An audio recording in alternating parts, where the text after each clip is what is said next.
নমস্কার বন্ধুরা, দীপাস কিচেনে আপনাদের সবাইকে স্বাগত। আজকে আমি কাটোয়া ডাঁটা দিয়ে আমি ঘুষো চিংড়িটা নিয়ে নিয়েছি, ধুয়ে নিয়েছি, নুন হলুদটা মাখিয়ে নেব। বেগুন আলু কুমড়ো দিয়ে আমি এটাকে চিংড়ি মাছ দিয়ে এটাকে রান্না করব। কাটোয়া শাকটাকে কীভাবে করছি আমি এটা দেখে নিই। নুন হলুদ দিয়ে এটা মাখিয়ে নিচ্ছি চিংড়ি মাছটা। এবার এটা আমি ভেজে নেব।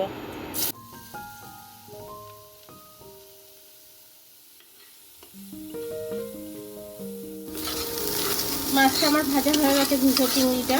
এবার আমি এটা তুলে নেব। এবার আমি কুমড়ো আলু বেগুনটা ভেজে নেব।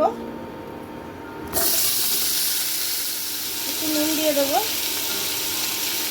নুনটা দিয়ে দিলাম, ভালোভাবেই সেদ্ধ হয়ে যাবে। 2 প্যাকেট সর্ষে আমি ঢেলে দিয়েছি অফ ক্যামেরায়। এবার আমি এটার মধ্যে নুন হলুদটা দিয়ে দেবো। একটু গুঁড়ো লঙ্কা দিয়ে দিচ্ছি, এখনকার কাঁচা লঙ্কা তো ঝাল নেই, একটু গুঁড়ো লঙ্কাই দিয়ে দিলাম। নুনটা দিয়ে দিলাম, হলুদটা দিয়ে দিলাম। আমি এটাকে ভালো করে গুলিয়ে নেব। সবজিগুলো আমার ভাজা হয়ে গেছে।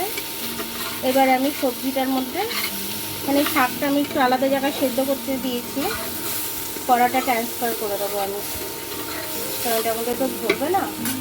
শাকটা আমি একটু গ্যাসে বসিয়ে দিয়েছিলাম সেদ্ধ হওয়ার জন্য।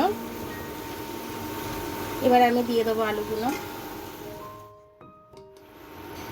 চিংড়ি মাছটা ভেজে রেখেছিলাম, এটাও দিয়ে দিচ্ছি। সর্ষে লঙ্কাটা ভিজিয়ে রেখেছিলাম, এটাও দিয়ে দিলাম।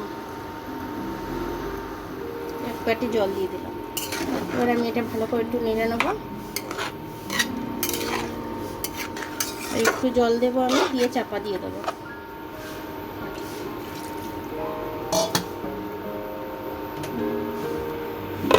চাপা দিয়ে দিলাম।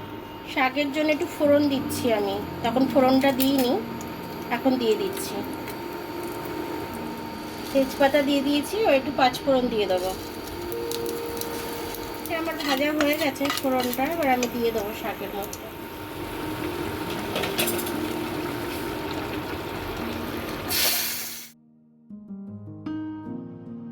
এবার 5 ফোড়নটা দিয়ে আমি একটু ভালো করে নেড়ে নেবো, একটু সেদ্ধ হতে দেবো। আর সেদ্ধ হয়েই গেছে সব।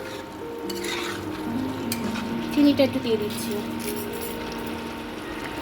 এবার আমি চিনিটা দিয়ে দিয়েছি, ভালো করে এবার নেড়ে নেবো আমি, দিয়ে আর 1-2 মিনিট আমি ফুটতে দেবো এটা।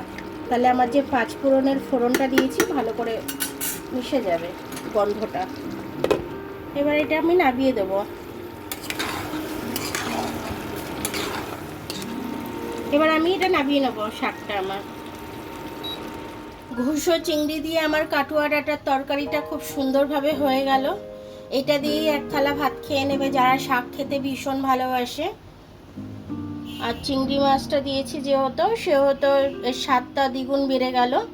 তো ফলে এটা দিয়েই 1 থালা ভাত খেয়ে নেবে। সেদিনকে বোধহয় বলবে একটু ভাত বেশি দাও, সেদিনকে একটু বেশি চাল নিতে ভুলবেন না এরমভাবে রান্না করলে। আর খেয়ে অবশ্যই আমায় কমেন্টস করে জানাবেন যে আপনাদের এটা কেমন লাগলো। তো আমার ভিডিওটা দেখার জন্য অনেক অনেক ধন্যবাদ। আমার ভিডিওটা যদি আপনার পছন্দ হয় আপনাদের, তাহলে লাইক, সাবস্ক্রাইব, বেল আইকনটা একটু টিপে দেবেন। আর যদি ফেসবুক থেকে দেখেন তাহলে লাইক আর ফলোটা একটু করে দেবেন।